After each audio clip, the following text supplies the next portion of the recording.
الرحیم نحمدہ و نصلی علی رسولہ الکریم اما بعد فاعوذ باللہ من الشیطان الرجیم بسم اللہ الرحمن الرحیم۔ سبق سے پہلے ایک بات میں آپ کو سمجھاؤں، میں نے آپ کے پیپر چیک کیے ہیں، انتہائی افسوس ہوا ہے پیپر دیکھ کے۔ مولوی تو خیر میں نہیں ہوں، مفتی عتیق الرحمان صاحب اور ہم نے دونوں نے میں نے چیک کیے، میں آیا تھا دیکھنے کہ مجھے افسوس یہ ہے کہ آپ مفتی بن رہے ہیں، مفتی، میری بات کا برا نہیں ماننا، تو مفتی حضرات کو کم از کم فتاوی نویسی تم نے کرنی ہے، تحریر اچھی ہونی چاہیے۔ اکثر طالب علموں کو ایک تو خط کچا ہے ان کا، کہ بچے جو ہوتے ہیں پرائمری اسکول کے دوسری تیسری کے بنگے ٹڑنگے لکھنے والے، ایسا خط ہے۔ جب آپ کسی کو فتویٰ لکھ کے ایسا دیں گے وہ کیا کہے گا؟ وہ کہے گا یہ مفتی نے، ہم تو اردو عبارت نہیں آتی، انہیں تو عبارت لکھنی نہیں آتی۔ ٹھیک ہے، اس کا اہتمام ہونا چاہیے کہ آپ نے مفتی بننا ہے، وہ جو فتویٰ لکھا جاتا ہے وہ دوسرے کے ہاتھ میں جاتا ہے، وہ آدمی پڑھتے ہیں، ہر قسم کے لوگ ہوتے ہیں کہ اتنی تمیز نہیں ہے، جب آپ گھر سے باہر نکلیں گے چار دیواری سے آپ کو جوتیاں پڑیں گی جسے کہتے ہیں، لوگ باتیں کریں گے کہ انہوں نے لکھنا نہیں آتا۔ اس لیے ہم کہتے ہیں کالجی لڑکے اچھے ہوتے ہیں، سکالر اچھے ہوتے ہیں، فلاں اچھے ہوتے ہیں، پروفیسر اچھے ہوتے ہیں۔ تمہیں یہ بات ہے معیوب لگتی ہے، بری لگتی ہے، یہ توہین ہے مولویوں کی، توہین نہیں ہے، یہ ہمارے میں کمی ہے، نقص ہے، اس کو دور کرنا چاہیے کہ اپنی تحریر اچھی ہونی چاہیے، خط اچھا ہونا چاہیے، اور ایک ہوتا ہے پکا خط، ایک ہوتا ہے کچا خط۔ پکا خط ہونا چاہیے جیسے فتاوی نویسی لوگ کرتے ہیں، جس سے یہ ہونا چاہیے۔ یہ طلباء کے اندر بڑی کمی میں نے دیکھی، کسی کی تحریر سوائے ایک دو کے خوش خط تحریر ہے، باقی ساری فرسودہ ہے، بالکل بیکار۔ یہ فتاوی لکھنے والوں کا یہ انداز، یہ ایسی تحریر نہیں ہونی چاہیے، اچھی تحریر ہونی چاہیے کہ بتائیے خوش خط ہے، سوال جواب ہو یا غلط ہو صحیح ہو الگ ہے، تحریر تو کم از کم اچھی ہو۔ اور سکول کے اندر، کالجوں کے اندر، یونیورسٹیوں کے اندر اس کے پیپر کے جسے کہتے وہ خوش خطی کے پیپر وہ نمبر ملتے ہیں کہ یار یہ خوش خط ہے سے اتنے نمبر زیادہ دے دو، تو ایک تو یہ کمی ہے۔ دوسری بات یہ ہے کہ ہم نے المہند کا جسے کہتے ہیں کہ بھی کوئی سوال نہیں کیا۔ مفتی صاحب سے ہماری بات ہوئی تھی، کہتے میں نے کہا محنت کا نہ کرو، اگلی شش ماہی میں کرو، جو سند پڑھائی ہے ہم نے اس کے متعلق بات پوچھو۔ حضرت فرمانے لگے کہ سوال جواب، میں کہ انہیں کچھ نہیں آنا، میں نے کہا میں شرطیہ کہتا ہوں کہ ایک سوال ایک کتاب کا نام پوچھ لے، اگر آ گیا تو پھر کہنا۔ تو ہنسنے لگ گئے مفتی صاحب، میں نے کہا میں بتا رہا ہوں، میں نے پڑھائی ہے کلاس، مجھے پتا ہے کہ وہ کیا پڑھتے ہیں۔ وہی بات ہوئی ہے ساتھیوں، دیکھو پہلی بات ہم نے یہ پوچھی ہے آپ سے، سند پڑھائی ہے نا، میں نے شاہ ولی اللہ کے حالات پڑھائے ہیں، شاہ ولی اللہ کی کتابیں بھی پڑھائی ہیں، خاص کر وہ کتابیں جن میں اسناد ہیں ان کا میں نے کافی تفصیل سے تذکرہ کیا کہ تصوف کی اسناد کے اوپر یہ آپ کی کتاب ہے اور علم حدیث کے اوپر آپ کی یہ کتاب۔ کسی طالب علم نے بھی یہ بات نہیں لکھی جسے کہتے، اور نقال ہیں، اتنی نقل چلی ہے پیپر میں، ایک ہی بات ساروں نے لکھی ہے، ساروں نے ایک ہی لکھی ہے، کیا ہر پیپر والے نے یہ لکھا حقیقت تصوف۔ شاہ ولی اللہ کی کتاب کون سی ہے؟ حقیقت تصوف۔ او بھائی میں نے کب کہا ہے میرا درس نکالو، میں نے تو یہ بات ہی نہیں کی، میں نے تو کبھی پڑھائی نہیں ہے تمہیں حقیقت تصوف شاہ ولی اللہ کی کوئی کتاب ہے۔ اور بات پوچھی جا رہی ہے آپ سے کہ بھئی سند اسناد کی بحث ہو رہی ہے، ہم نے آپ کو سند کا حصہ جو تیسرا ہے علم حدیث کی وہ پڑھایا ہے، شاہ ولی اللہ سے لے کے یہاں تک بات اسناد کی ہو رہی ہے۔ یہ تو نہیں پوچھا آپ سے شاہ ولی اللہ کا تصوف بتاؤ، یہ شاہ ولی اللہ نے تصوف پہ کون سی کتاب لکھی ہے یہ بتاؤ، یہ پوچھا ہے؟ یہ تو پوچھا نہیں۔ سوال تو پہلے سمجھتے ہیں، سوال یہ پوچھا جا رہا ہے کہ علم حدیث کی جو کتاب ہے شاہ ولی اللہ کے اسناد جس میں انہوں نے اپنی جمع کی ہیں، یا اس کا نام بتاؤ، یا تصوف کی جو کتاب وہ اسناد ہیں آپ کے اس کا نام بتاؤ، یہ پوچھا ہے نا، کہ اور کچھ پوچھا ہے؟ تو حقیقت تصوف یہ جواب ہے۔ میں نے آپ کو بتایا تھا، درس نکال لو میرا اگر کسی کے پاس ریکارڈ ہے، تو میں نے یہ بتایا تھا کہ الانتباہ فی ثلاث الاولیاء اللہ، یہ الانتباہ فی ثلاث الاولیاء اللہ جو کتاب ہے اس کے اندر تمام اسناد تصوف کی جمع کی ہیں انہوں نے۔ اور جو الاتحاف النبیہ ہے کتاب، میں نے بتایا تھا کہ عطا اللہ حنیف نے اسے اپنے حاشیے کے ساتھ اور مکتبہ سلفیہ شیش محل روڈ لاہور سے چھپی ہے، درس میں میرے لفظ ہوں گے، الاتحاف النبیہ، یہ آپ کی علم حدیث کی اسناد کے اوپر مشتمل ہے. یہ بات بتائی تھی، آئی ذہن میں کہ نہیں آئی؟ یہ درس نکالو، جاؤ پیپر اٹھا کے دیکھو. حرام ہے جو کسی طالب علم نے بھی اسے ٹچ کیا ہو، ایک طالب علم نے بھی نہیں کیا. حقیقت تصوف، حقیقت تصوف، حقیقت تصوف. تو بھائی جو سبق پڑھایا نہیں ہے وہ آپ کو الہام ہو گیا ہے. انتہائی افسوس کی بات ہے کہ آپ علماء ہیں، مفتی بن رہے ہیں اور اتنا بھی پتہ نہیں ہے. اور ہمارا شاہ ولی اللہ سے یہ تعلق ہے کہ ہم کہتے ہیں ہمارے علم اسناد جو ہے وہ یہ ہے. تو شاہ ولی اللہ کے بارے میں تمہیں اتنا نہیں پتا کہ بھئی وہ کون سی کتاب ہے جس کے اندر انہوں نے یہ بات کی ہے. سمجھائی؟ یہ ہونا چاہیے مطالعہ، یہ کمی ہے ہمارے اندر. دوسرا سوال دیکھو، یہ تھا کہ شاہ عبد العزیز رحمہ اللہ نے اصول حدیث پہ ایک رسالہ لکھا ہے، اور ایک جسے کہ محدثین کے حالات کے اوپر کتاب لکھی ہے. یہ میں نے دونوں پڑھائی ہیں کہ نہیں پڑھائی؟ یا تو کوئی نہیں پڑھائی. میں نے وہ بتایا تھا کہ اجالا نافع، اور اس کا ترجمہ میں نے بتایا تھا کہ سب کو خریدنا چاہیے. عبد الحلیم چشتی نے لکھا ہے، پھر شرح بھی کی ہے، اور اتنا بہترین رسالہ ہے. یہ بتایا تھا آپ کو. ہم نے یہی پوچھا ہے نا کہ مترجم کا نام بتاؤ، کسی نے نہیں لکھا، پوری کلاس میں ایک نے بھی نہیں لکھا یہ بات ہو کہ عبد الحلیم چشتی نے اس کا ترجمہ کیا ہے اور فوائد الجامعہ اس کا نام ہے. یہ تو چلو کوئی بات نہیں، شکیں دو تھی، ایک لکھی. کسی نے اگر لکھا ہے، ایک طالب علم نے، دو نے، اجالا نافع، نافع تو پورا نہ لکھ سکے، اجالا، اور اجالا الف جیم لام سے لکھا ہے. ٹھیک ہے، اجالا. یہ جو اندھیرا اجالا جو ہوتا ہے، اور بھائی اجالا نافع عین جیم نام کے ساتھ تھا، اجالا نافع. وہ کسی نے بھی نہ لکھا. ایک طالب علم کا پیپر ایسا نہیں جس نے ان سے لکھا اجالا، اور ایک نے لکھنے کی کوشش کی ہے مگر پورا لفظ لکھ نہ سکا، وہ جسے کہتے ہیں اجالا لفظ نا. یہ شاہ عبد العزیز کا. دوسری جو شک تھی وہ تھی بستان المحدثین. بستان المحدثین طلباء نے لکھا ہے، مگر وہ بھی جی 3-4 طلباء نے صحیح لفظ لکھا بستان المحدثین، اور باقیوں نے جسے کہتے ہیں کہ اس میں بھی غلطی کی ہے. بستان بھی صحیح نہیں لکھ سکے لفظ نا، جسے کہتے ہیں شاہ عبد العزیز کا.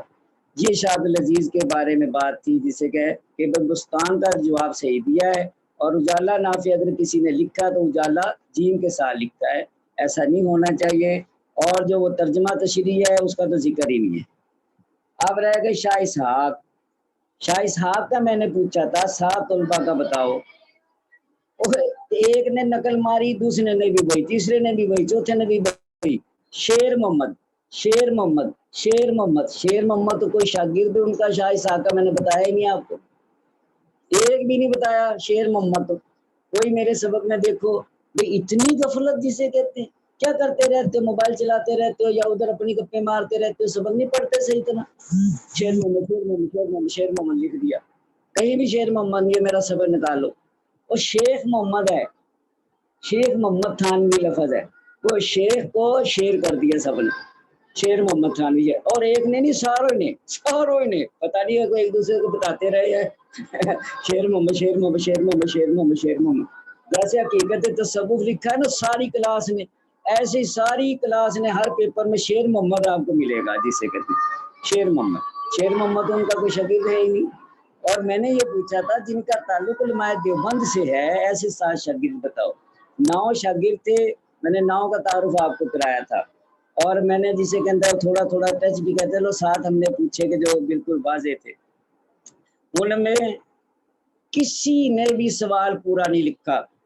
یعنی اس لیے ہم نے 1/2 1/2 1/2 کیا اس میں، کہ آدھا سوال صحیح، کہ 7 پوچھے ہیں، 7 میں سے 3 نام صحیح ہوتے ہیں.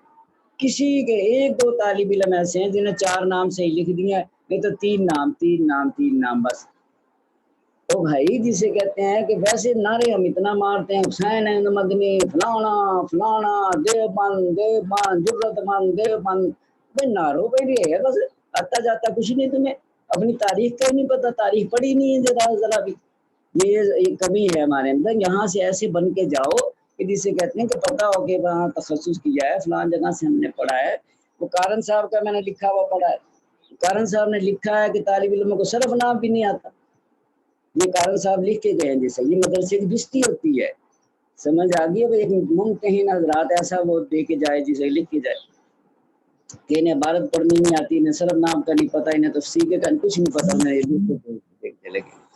میں حیران ہوں دیکھے کہ بھئی یہ تو تمہارا جسے کہ چاہے تم نصرت العلوم سے پڑھ کے آئے ہو، مگر انہوں نے تو یہ بات لکھ کے دی ہے کہ انہیں آتا ہی کچھ نہیں۔ یہ وہ تکلیف دہ بات ہے۔ اچھا، اب جسے کہتے ہیں شاہ اسحاق کی یہ بات پوچھی ہے، اس میں سے سب نے 3، کسی طالب علم نے 4 کے نام صحیح لکھے ہیں، 7 تک کوئی نہیں صحیح پہنچ سکا۔ اس کے بعد نیچے عبدالغنی صاحب کا ہم نے پوچھا تھا کہ ان کے علم اسناد کا ایک مجموعہ چھپا ہے، اس کا نام بتاؤ۔ یہ میں نے آپ کو بتائی تھی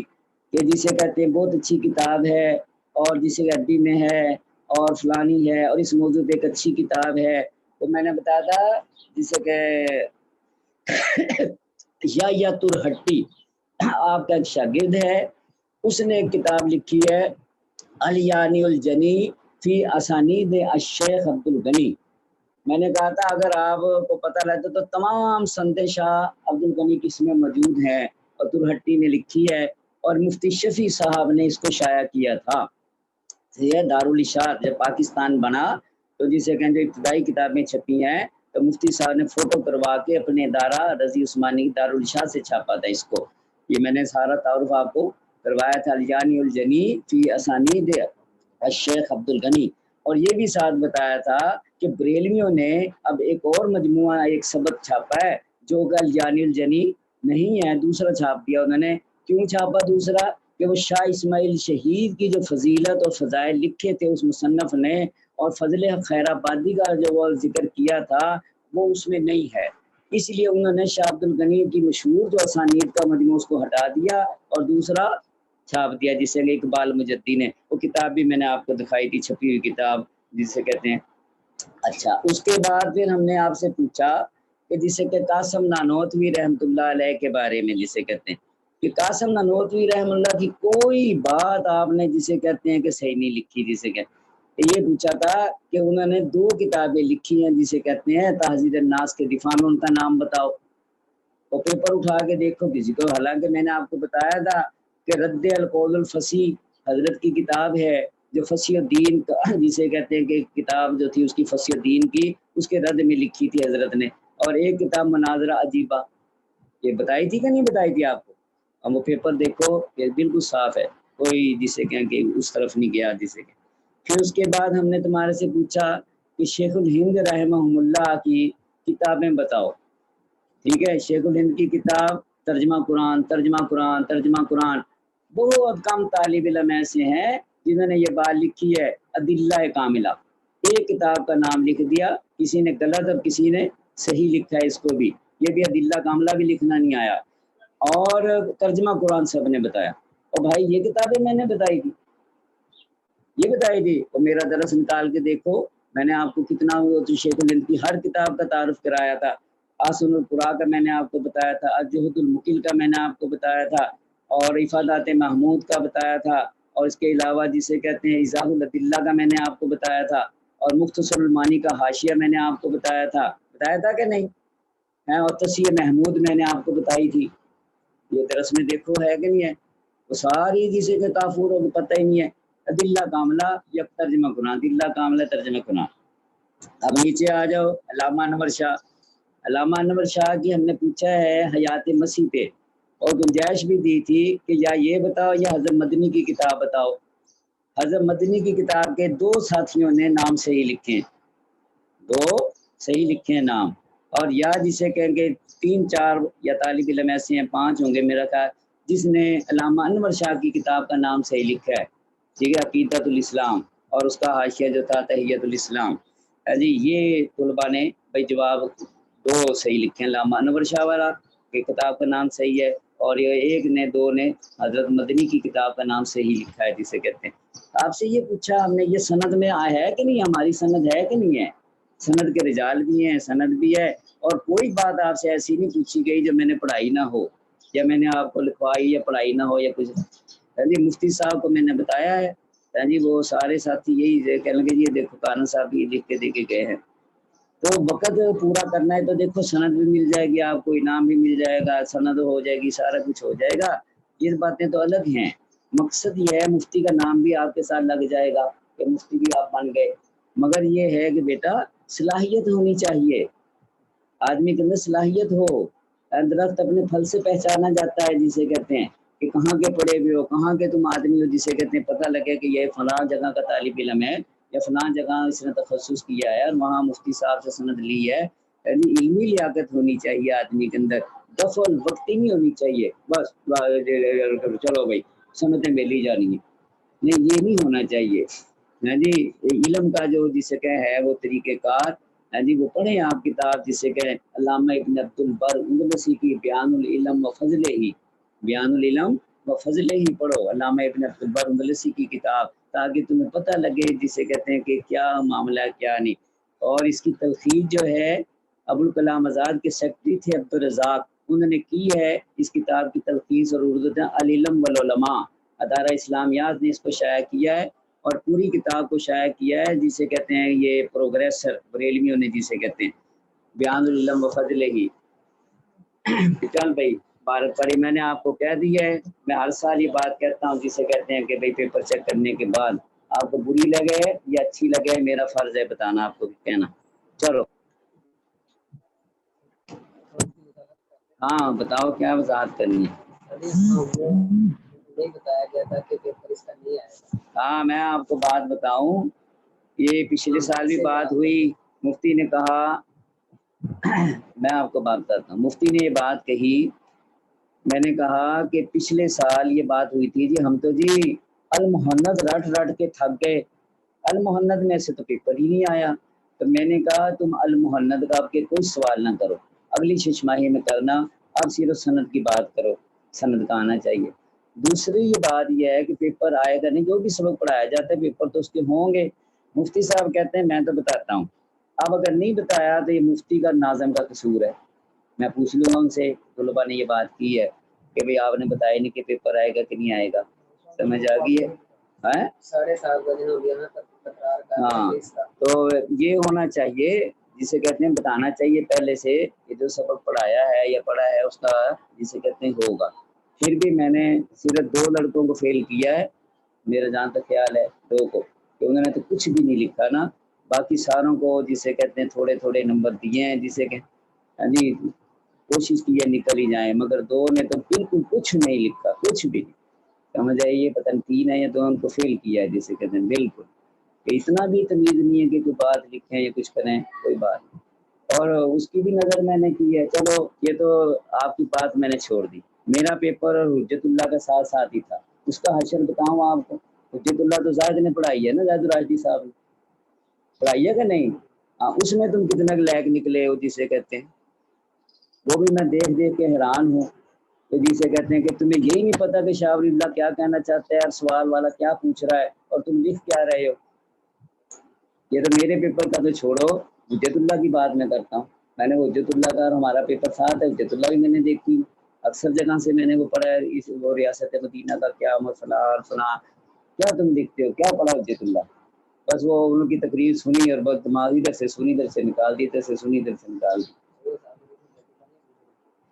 وہ پیپر تو حجت اللہ کا ہی ہوا ہے، نام تو اس کا حجت اللہ ہی لیا ہے، نہیں اس کے اوپر تو حجت اللہ عنوان لگائے نا پیپر کے۔ اچھا ایک بات یہ ہے، نہیں آپ کو نہیں پتا وہ اس کا کیوں دیا اسے پیپر حجت اللہ کا، میں جو سمجھتا ہوں زاہد الراشدی صاحب جو بھی بیان کرتے ہیں نا،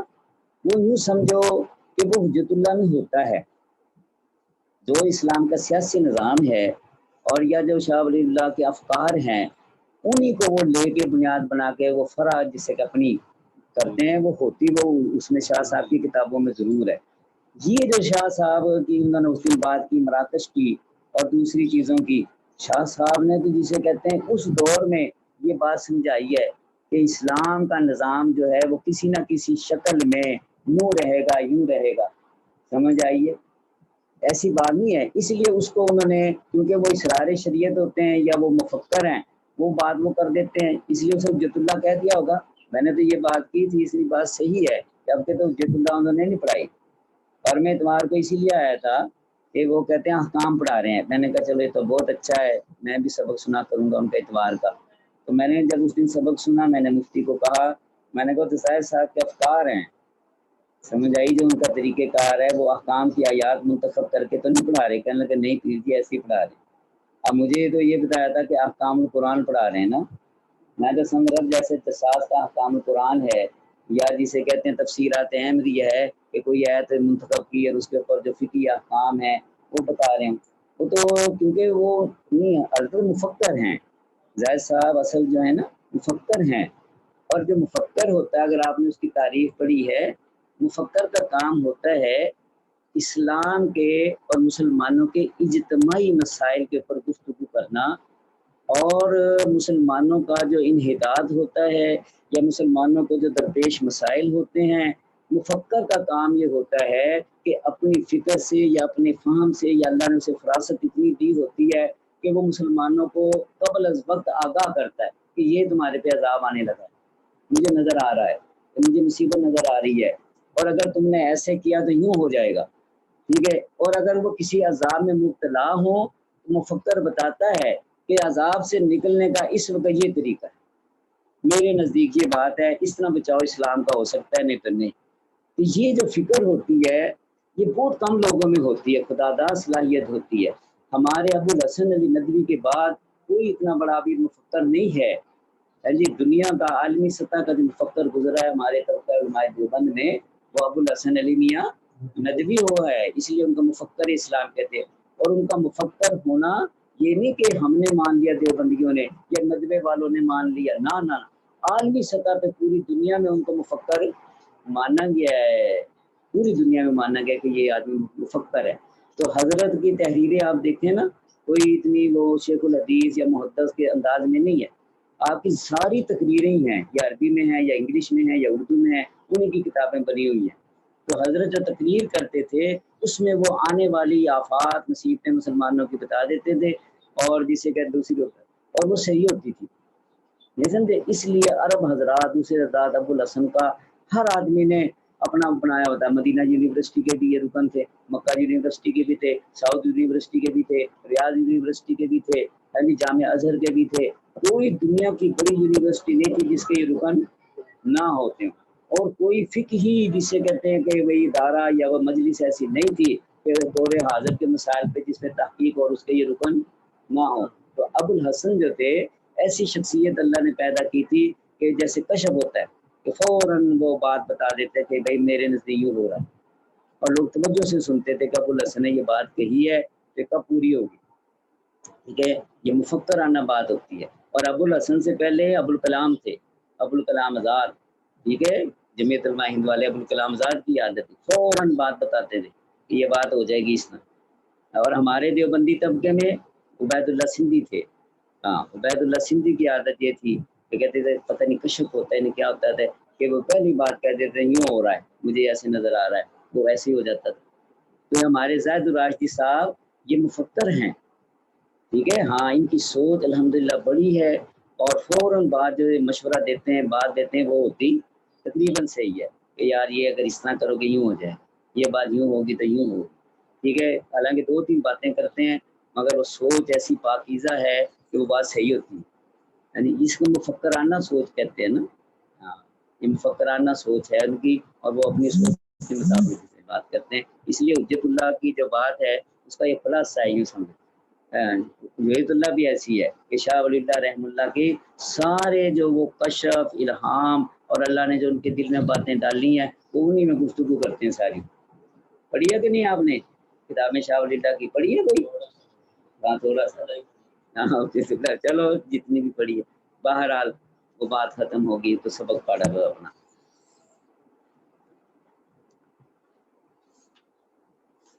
ہوں 20واں سوال ہے۔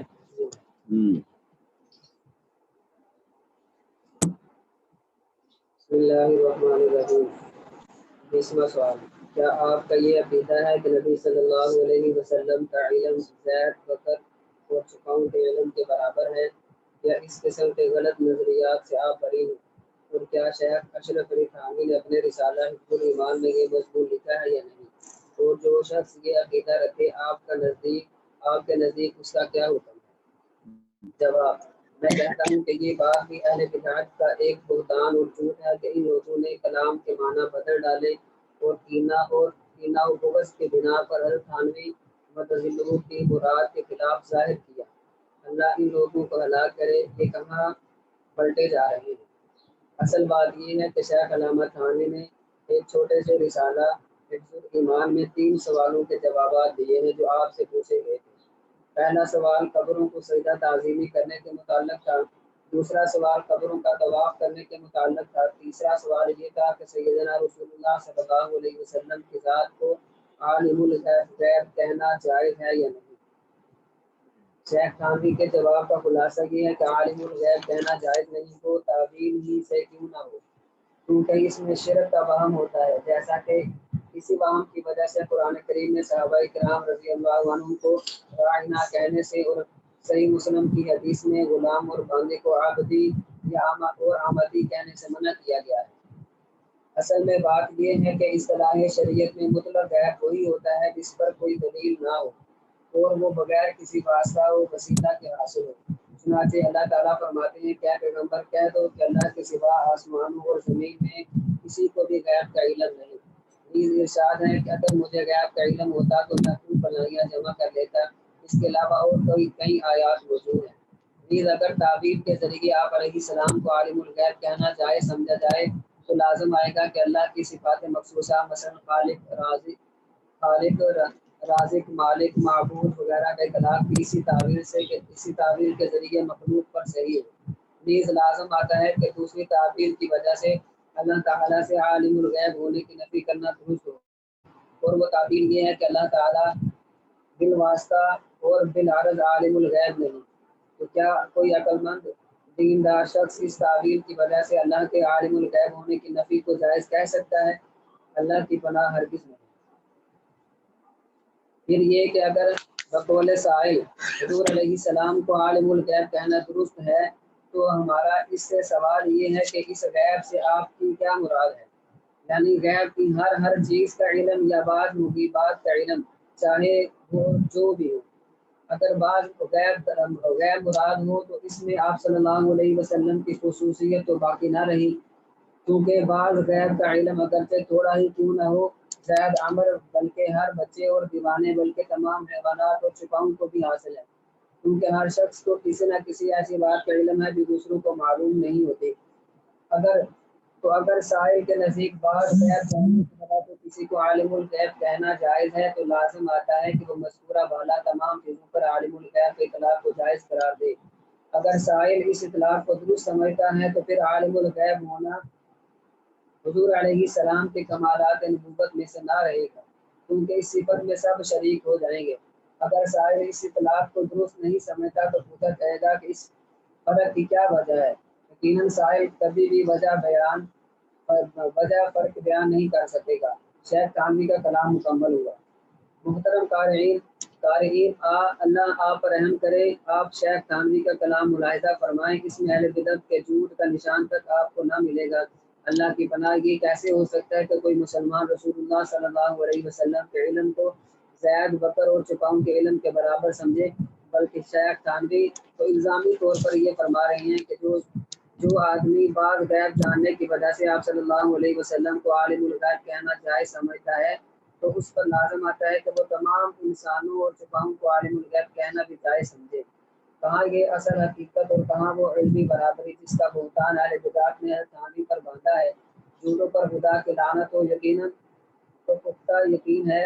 ہمارا تو پختہ یقین ہے کہ جو شخص حضور علیہ السلام کے علم کو زید بکر چھپاؤں اور مجنونوں کے علم کے برابر سمجھے وہ قطعی طور پر کافر ہے۔ خدا کی پناہ کے شیخ تھانوی دام مشہور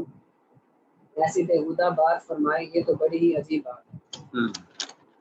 دیکھو میں نے یہ بات سمجھائی تھی جب دیوبندی بریلوی اختلاف کی بات ہو رہی تھی، میں نے یہ بات سمجھائی تھی کہ احمد رضا نے جو کفر کا فتویٰ لگایا ہے ہمارے 4 بزرگوں پہ، حسام الحرمین تفصیل میں نے بتایا تو اسے دیکھ لو، یا اس سے پہلے بتایا تھا کہ وہ جو تمہید الایمان وغیرہ اس کی کتابیں، اس میں یا دیگر کتابوں میں اور جو اس کی المعتقد المنتقد تھی حاشیہ، اس کا یہ ذہن میں لاؤ، ساری باتیں میں نے سمجھائی تھی کہ حضرت نانوتوی، حضرت گنگوہی، خلیل احمد سہارنپوری اور مولانا اشرف علی تھانوی، چاروں کے اوپر اس نے کفر کا فتویٰ لگایا تھا۔ اور یہ بھی بات آپ کو سمجھائی تھی کہ حضرت تھانوی کا ایک رسالہ ہے کہ جس میں یہ 3 سوال تھے جس کا ذکر آ گیا کہ پہلا یہ تھا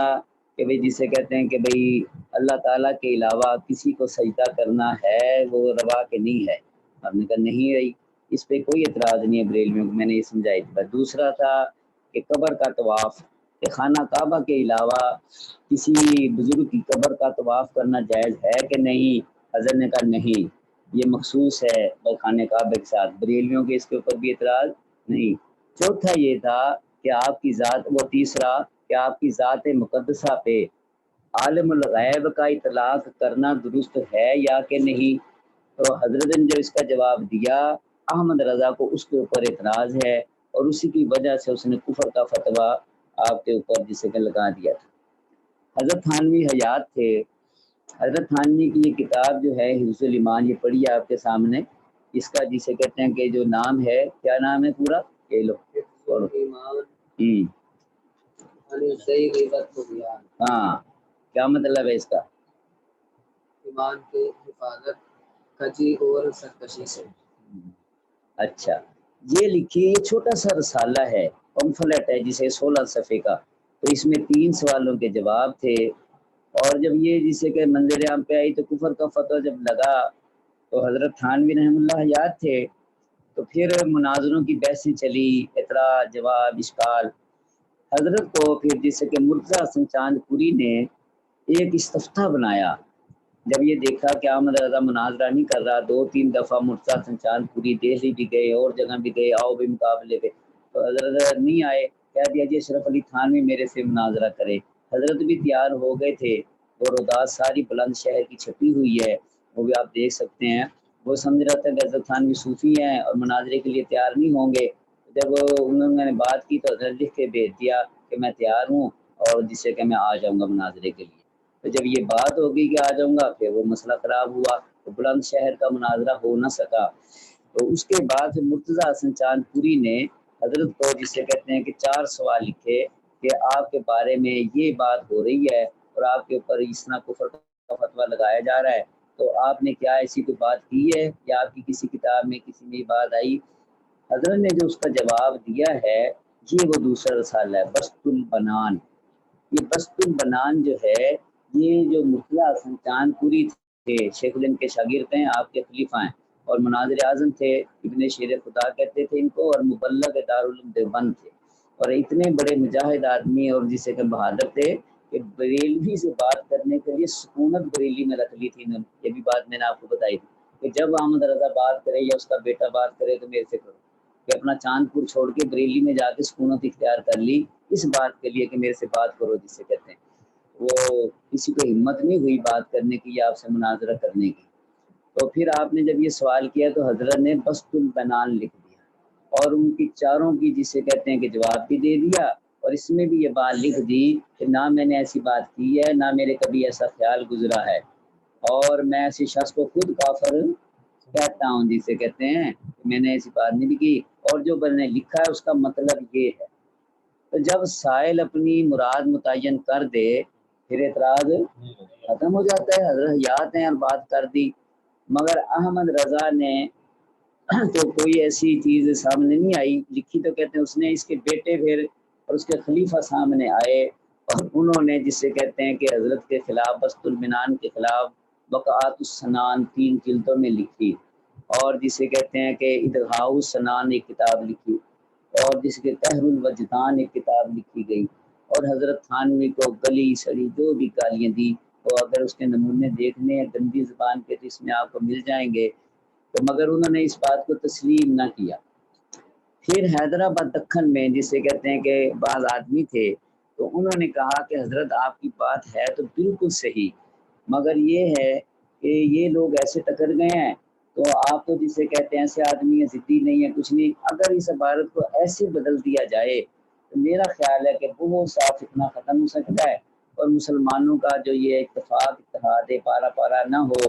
تو اس طرح کر دیا جائے، تو حضرت نے فوراً ان کی بات تسلیم کی، حیدرآباد دکن والوں کی، اور یہ جسے کہتے ہیں کہ بھئی یہ تغیر العنوان یا تغییر العنوان نام جو ہے، یہ کتاب فوراً لکھ دی، یہ بھی چھپی ہوئی ہے اسی میں، اور حفظ الایمان کے ساتھ ہی چھپی، حضرت نے کہا مخلص لگتے ہیں، بات میری صحیح ہے، سارا کچھ صحیح ہے، ان کا کوئی علاج نہیں ہے، مگر آپ کہتے ہیں کہ اس سے مسلمانوں کو فائدہ ہے، میں تو انتشار نہیں چاہتا، تو آئندہ اس عبارت کو اس طرح پڑھا جائے۔ تو قابل اعتراض جو عبارت تھی وہ ٹھیک کر دی گئی، اور جسے کہ حضرت نے یہ رسالہ فوراً اپنی نگرانی میں چھپوا دیا۔ تو اب یہ ہے کہ وہ وضاحت بھی کر دی پہلے، پھر اس عبارت کو بھی تبدیل کر دیا گیا، اور اپنی زندگی میں مصنف کو اختیار ہوتا ہے وہ تبدیل کرے جو بھی کرے، مگر پھر بھی وہ بریلویت اگر انصاف پہ مبنی ہوتا احمد رضا کا فتویٰ پہ تو ٹھیک تھا، ہم تو کہتے ہیں انصاف پہ مبنی نہیں تھا، تو جان بوجھ کے یہ حرکت کی گئی، اس وجہ سے وہ نہ ہوا۔ پھر مولانا منظور نعمانی کا ایک مناظرہ ہوا بریلی کے اندر، اور احمد رضا کے مدرسے میں ہوا، جامعہ رضویہ منظر اسلام کے اندر ہوا ملا سداگرہ میں، اور مناظر ان کے تھے فیصلہ آباد کے جسے کہتے ہیں شیخ الحدیث تھے اس وقت اس مدرسے میں، مولوی سردار احمد لائل پوری۔ تو انہوں نے چیلنج بازی جب کی تو حضرت جسے کہتے ہیں کہ مناظرے کے لیے ان کے گھر پہنچ گئے نا، 3 دن مناظرہ ہوا۔ کتنے دن؟ 3 دن بریلی میں رہے حضرت، ان کے مدرسے میں رہے، اور مدرسے میں مناظرہ ہوا مولوی سردار کے ساتھ۔ وہ روداد جو ہے مناظرے کی اس کا نام ہے فتح بریلی کا دلکش نظارہ، فتح بریلی کا دلکش نظارہ چھپا ہوا ہے، اور آج کل فتوحات نعمانیہ جو مجموعہ چھپا ہے حضرت کے مناظروں کا منظور نعمانی، اس میں وہ لگا ہوا ہے فتح بریلی کا دلکش نظارہ۔ اس کا جو سالس تھا اس کا فیصلہ بھی لگا ہے، اس فیصلے میں اس نے لکھا ہے کہ میں نے بڑی دیکھی ہیں تحریریں سب کی، بعض بھی سنے، مگر یہ ہے کہ مولانا اشرف علی تھانوی کی جو بات ہے وہ درست ہے، اور یہ الزام ہے ویسے، اور منظور نعمانی نے جو وضاحت کی ہے میں اس سے متفق ہوں، سمجھے، یہ فتح بریلی کا دلکش نظارے میں۔ اس کے بعد جسے کہتے ہیں پھر بھی بریلیوں کو تسلی نہ ہوئی، پھر ایک قمر الدین سیالوی اور قاضی مظہر حسین کے جو والد تھے کرم الدین، یہ بھیم والے، وہاں سے یہ بیعت چلی سلہ والی میں، اور یہ حافظ کہتے تھے حافظ قمر الدین، یہ حمید الدین سیالوی جو تھے ان کے والد گرامی قمر الدین سیالوی، یہ اس وقت نوجوان تھے، تو پھر وہاں سے یہ مناظرے کی بحث چلی، اس وقت یہ بریلوی ہوتے تھے قاضی مظہر حسین کے والد، اور اس مناظرے کے بعد ہی وہ دیوبند کی طرف آئے ہیں، ٹھیک ہے، اور انہوں نے یہ بات لکھی ہے کہ یار میں بھائی ان کی تقریر سن کے مطمئن ہوں، اور اپنی چکوال کی بولی میں کہا اے کھچا کہتے ہیں، کیا کہتے ہیں، مارتا پیاسی جن کو آپس میں مارتا پیاسی، تو اس کا نام ہے الظفر المبین، اور اسے کہتے ہیں کہ بھائی مناظرہ سلہ والی، مناظرہ سلہ والی علم گئے، کتب خانہ مجیدیہ ملتان نے اس کو شائع کیا ہے، وہ چھپ چکا ہے، یہ اس زمانے کا فیصلہ کن دوسرا مناظرہ تھا۔ پھر تیسری بات جو تھی منظور نعمانی نے لکھی کہ یار یہ آخری جو ہے نا بات کرتے ہیں کہ کل جماعتی کرتے ہیں، تیار ہو گئی علامہ اقبال اور پروفیسر اصغر علی روحی، یہ جو تھے اسلامیہ کالج کے پروفیسر تھے اصغر علی روحی، اور ایک جسے کہتے ہیں بار ایٹ لا صادق حسین تھے امرتسر کے، ان کو سالس مقرر کیا گیا، اور دیوبندی بریلیوں کی طرف سے یہ تحریر ہو گئی، اور احمد رضا کے بیٹے حامد رضا نے مناظرہ قبول کیا، سارا کچھ ہوا، مگر بادشاہی مسجد میں مناظرہ رکھا گیا تھا، مگر یہ ہے کہ بریلیوں کی طرف سے کوئی پہنچا نہیں ہے، یاد رکھنا۔ منظور نعمانی رحم اللہ نے پھر اس روداد کو جو وہاں پڑھ کے سنانی تھی فیصلہ کن مناظرے کے نام سے شائع کیا، اور اسی کو فیصلہ کن مناظرے ہی کو مارکۃ القلم بھی کہتے ہیں کتاب کا۔ اچھا، اب یہ تو دفاع ہوتا رہا، مگر ایک اور ترمیم منظور نعمانی نے جب یہ فیصلہ یہ مناظرہ کیا اور وہ روداد آپ کی فتح بریلی کا دلکش نظارہ چھپی، تو ایک نوجوان کا واقعہ لکھا ہے کہ اس نے وہ مناظرہ بھی ہمارا سنا تھا، اور مناظرے میں بھی تھا، وہ گو ایک صاحب سے دیوبندی نہیں تھا، وہ لکھنؤ آیا منظور نعمانی صاحب کے پاس، علماء یہ بات تاریخ دان کہتے ہیں وہ تھا بریلوی نظریے کا یا نیوٹرل تھا، جو بھی ہے، انہوں نے کہا میں نے آپ کا مناظرہ سنا ہے، اور آپ کی یہ فتح بریلی بھی میں نے پڑھ لی ہے، تو میں مطمئن ہوں کہ آپ نے جو توجیہ کی ہے وہ بڑی اچھی ہے، مگر یہی توجیہ اگر کتابی شکل میں ہو اور یہ والی جو بات آپ نے کی ہے یہ اصل کتاب میں سیٹ ہو جائے تو پھر نہیں صحیح رہے گا۔ تو حضرت نے کہا ہاں بات تو ٹھیک ہے، یعنی کہ پھر بات ہی نہیں رہے گی، اعتراض کی گنجائش ہی ختم ہو جائے گا کہ بھئی اگر جسے کہتے ہیں علم غیب کے بجائے عالم الغیب، ٹھیک ہے، حکم کیا جانا کی بجائے اطلاق کا لفظ ہو جائے، تو حضرت نے کہا ہاں بات تو ٹھیک ہے، حضرت تھانوی کے پاس میں جاؤں گا تھانہ باؤن، حضرت کے سامنے آپ کی بات رکھوں گا۔ تو مولانا منظور نعمانی کہتے ہیں کہ میں گیا 2 مہینے کے بعد تو حضرت سے ملاقات ہوئی اور کہا حضرت وہ جو مناظرہ ہوا تھا فتح بریلوی کا دلکش نظارہ، اس کے پڑھنے کا اس طرح بات ہوئی ہے۔ حضرت نے کہا ہاں بہت اچھا ہے، تو اگر یہ بات ہے، میں نے تو پہلے بھی تبدیلی کر دی تھی ان کے کہنے سے حیدرآباد پٹھن والا کے، تو یہ بات بھی اگر کرنی ہے تو کر دو، کیونکہ اب انہوں نے کہا آپ نے جو وضاحت کی ہے مرتضیٰ حسن چاند پوری کو، اس کے اندر یہ لکھا ہے آپ نے، تو آپ کی جب مراد یہ ہے متعین ہے تو یہ آپ اصل میں لکھ دیں، کرنے کا ٹھیک ہے۔ پھر منظور نعمانی کہتے ہیں کہ پھر وہ عبارت بدلی گئی اور پھر جسے کہہ رہے ہیں الفرقان کے اندر لکھنؤ کے اندر جو سالہ ان کا نکلا تھا اس کے اندر وہ حضرت تھانوی کی طرف سے شائع ہو گیا اور وہ ترمیم شدہ اپنا حضرت کا تھانوی اشرف المکاتب تھانہ باؤن میں پریس تھا، اور شبیر علی ان کا بھتیجا جو تھا وہ کتابیں آپ کی شائع کیا کرتا تھا۔ یہ شبیر علی اکبر علی کا بیٹا ہے، بڑے بھائی کا، اور یہ آ کے جسے کہ کراچی فوت ہوا، میں نے اس کی زیارت کی ہے جسے کہتے ہیں، تو یہ علی بکار رسالہ نکالا کرتے تھے، وہاں سے بندر روڈ پہ ان کی ایک چھوٹی سی دکان ہوتی تھی شبیر علی کی، تو وہ شبیر علی نے پھر یہ شائع کر دیا۔ تو حضرت نے اپنی زندگی ہی میں اس کو شائع کروا دیا۔ اب یہ ہے کہ جب وہ شائع ہو گیا اس کا عکس اس کے اندر ہے، وہ جسے صفحہ 2 بھی لگا ہے، صفحہ آخری بھی لگا ہے تبدیل والا، وہ آپ دیکھ سکتے ہیں، تو پھر اعتراض کا حق باقی رہتا ہے، تو ضد کا کوئی علاج نہیں ہوتا۔ تو حضرت تھانوی رحمۃ اللہ علیہ نے خود وضاحت کر دی، جیسے حضرت نوتوی نے خود کر دی تھی، مگر وہ بریلوی حضرات بھی تسلیم نہیں کرتے، تو پھر حضرت نے فرمایا تھا کہ ان کا میرا معاملہ آخرت میں ہوگا اللہ کے یہاں نا، جسے کہتے ہیں بار بار بحث مباحثے کی وضاحت مجھے ضرورت نہیں ہے، جسے کہیں کہ ان کا معاملہ یہ تو ضد کے اوپر مبنی ہے ان کا اختلاف، ٹھیک ہے، اس لیے کوئی مسئلہ ہے۔ پھر ہمارے اکابر نے براہ راست ان سے کوئی بات نہیں کی، تو پھر اس کی وضاحت حضرت مدنی نے اشاب الساکہ میں بھی کر دی تھی، اور یہ المحند میں بھی خلیل احمد سہارنپوری نے اس کی وضاحت کر دی ہے۔ اور یہ جب سارے مناظرے وغیرہ ہوئے اور جو باتیں پھر احمد رضا کے بیٹوں سے اور احمد رضا سے ہوئی اس کو مفصل شائع کیا مولانا مرتضیٰ حسن چاند پوری نے، اس کا نام ہے توضیح البیان۔ توضیح البیان کے نام سے یہ حفظ الایمان کی صرف عبارت کی توضیح کی گئی ہے، وضاحت کی گئی ہے، اور آپ نے ساری بحث لکھی ہے اس کے اندر کہ میں نے احمد رضا سے کیا، مصطفیٰ رضا سے کیا ہوا، فلان سے کیا ہوا، فلان سے کیا ہوا، ہر بات دی، تو وہ مجموعہ رسائل چاند پوری میں آپ کو مل جائے گی، اس لیے میں نے وضاحت کر دی۔ اگر نہیں کوئی آپ کو کتاب ملتی تو عبارات اکابر مولانا سرفراز صاحب کی تو مل ہی جائے گی، اس کے اندر اس اعتراض کا جواب آپ دیکھ لیں، یہ بڑا مشہور اعتراض ہے، اور اکثر بریلوی جو ہے اسی کو عوام کے اندر نشر کرتے ہیں، یا پھر وہ والا اعتراض ہوتا ہے وہ لا الہ الا اللہ شرف علی رسول اللہ کی جو بحث ہوتی ہے خواب والا واقعہ یا یہ ہوتا ہے، تو اتنی وضاحتوں کے بعد بھی جب کوئی نہ مانے تو پھر اس کا علاج کچھ نہیں ہوتا، تو اس لیے یہ میں نے بتا دی کتابوں کے نام، تو وہاں پہ دیکھ لیں جسے کہتے ہیں، تو آگے پڑھو بھائی۔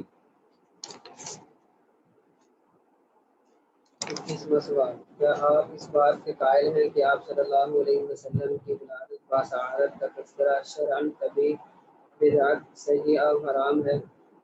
یا آپ کا نظریہ کچھ اور ہے؟ جواب، یہ وہی بحث ہے جو میں نے آپ کو بتائی تھی،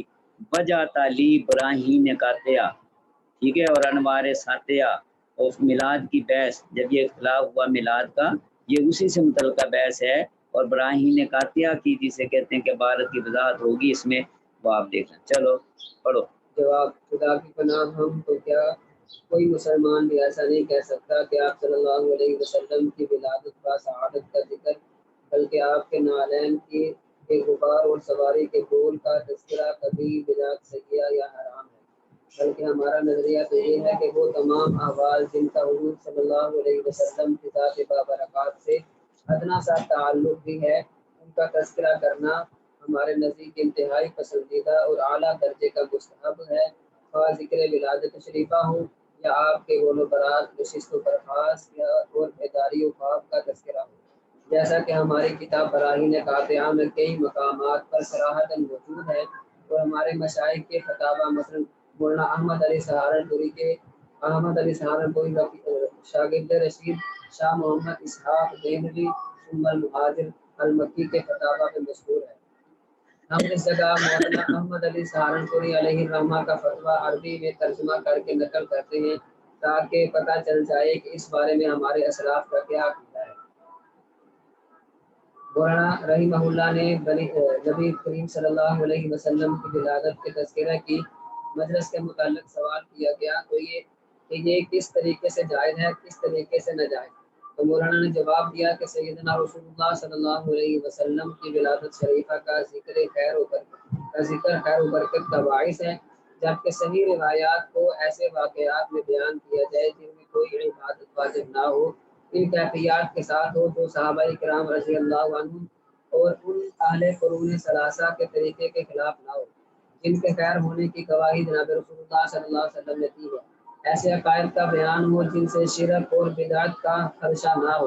ان آداب کو بجا لایا جائے جو صحابہ کرام رضی اللہ عنہم کی اس سیرت کے مخالف نہ ہو، جو حضور صلی اللہ علیہ وسلم کے اس فرمان مان علیہ و اصحابی کی مصداق ہے، اور یہ مجالس منکرات شرعیہ سے پاک بھی ہوں، بشرطے کہ ذکر ولادت صدق نیت اخلاص اور اس عقیدہ سے کیا جائے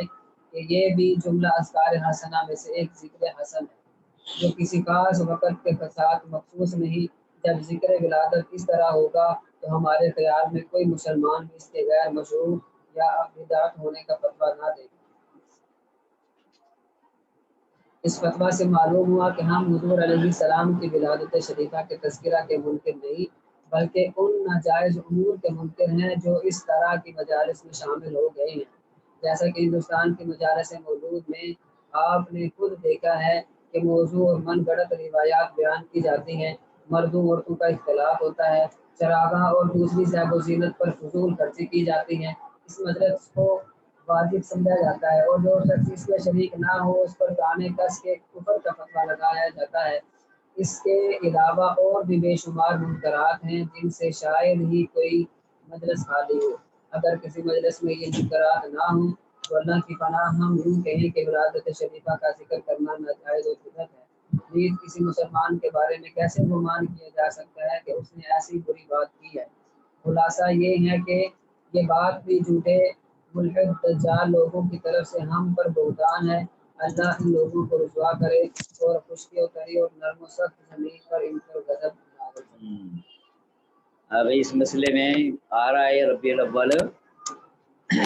جیسے کہ شیعوں کا سب سے بڑا جو ہوتا ہے نا پروگرام وہ 10 محرم ہوتی ہے، ٹھیک ہے، 10 محرم کو جنا نکالنا، یہ کرنا وہ کرنا، سارا ان کا پورے سال کا۔ پر بریلویوں کے ہاں بھی جسے کہتے ہیں، کیونکہ 3 ہی چیزیں ہیں بریلویوں کے پاس، ایک ہے یہ تیجا چہلم وغیرہ کرنا، برسی کرنا، عرس کرنا وغیرہ، اور ایک یہ میلاد کرنا ہے، یہ جسے کہتے ہیں ان کی بڑی ہے، سارا زور پوری بریلویت کا اس کے اوپر لگایا جاتا ہے، اور اتنی کتابیں اتنے رسالے شائع کیے ہیں اس کے اوپر، شاید ہی کسی اور مسئلے پہ بریلویوں نے اتنا زور لگایا ہو کہ اس کو جسے کہتے ہیں ہر فرض سے اہم فرض اور فرض واجب سے پتہ نہیں کیا کیا بنا دیا اس کو۔ تو اب آ رہا ہے ربیع الاول اور وہ جو پھر دلائل دیتے ہیں، ہم یہی کہتے ہیں تفسیر بھی رائے کرتے ہیں ہر مسئلے میں وہ جسے کہیں گے، تو حضرت نے تو وضاحت کر دی اس مسئلے میں کہ ذکر ولادت کو ہم جسے کہتے ہیں کہ جائز سمجھتے ہیں، ہم تو جو خرافات ہیں ان کے خلاف ہیں۔ تو اب یہ میلاد کی جو بحث تھی اس کی تاریخ کیا ہے، وہ تو آپ کو تاریخ میلاد میں ملے گی۔ تاریخ میلاد عبدالشکور مرزا پوری کی کتاب ہے، دارالارشاد کراچی نے بھی چھاپی ہے، لاہور سے بھی چھپی ہے، تاریخ میلاد، کہ جب سے میلاد شروع ہوا اس میں کیا کیا تبدیلی ہوئی اور کیا ہوا، اور اختصار کے ساتھ اور جسے کہتے ہیں دلائل کے ساتھ مختصر سی بحث اگر دیکھنی تو راہ سنت کے اندر مولانا سرفراز خان صفدر رحمہم اللہ نے جسے کہتے ہیں پوری جسے کہ تفصیل سے لکھ دی ہے، بڑی اچھی بحث ہے اور مختصر ہے، بہت اچھی۔ اور ان کے جو دلائل یہ دیتے ہیں اس کے جوابات، دلائل کے جوابات میں نے بتایا تھا آپ کو شاید پہلے بھی کہ یہ جو مماتی تھے محمد حسین نیلوی، اس کی ایک کتاب تھی عید میلاد النبی کی شرعی حیثیت. پہلے یہ جسے کہ گلستان رسالہ ان کا نکلتا تھا ماہانہ، اس کے اندر چھپا تھا، پھر یہ پوری کتاب چھپی ہے. اس کے اندر انہوں نے یہ اہتمام کیا ہے کہ بریلوی جتنے بھی دلائل دیتے ہیں نا اس مروجہ محفل میلاد کے یا یہ عید میلاد النبی کہنے کے یا جھنڈیاں لگانے کے، سب دلائل نقل کر کے اس کے جواب دیے. اپنے دلائل نہیں انہوں نے ذکر کیے، کچھ نہیں، ان کے دلائل کا پورا جواب دیا، پہلی دلیل، دوسری دلیل، تیسری دلیل، چوتھی دلیل. اگر ان کے دلائل کا تجزیہ اور جواب دیکھنے ہوں تو یہ نیلوی کا رسالہ اچھا ہے. اور ایک قاری عبدالرشید کا رسالہ ہے مروجہ محفل میلاد، مروجہ محفل میلاد بھی لاہور سے چھپی ہے.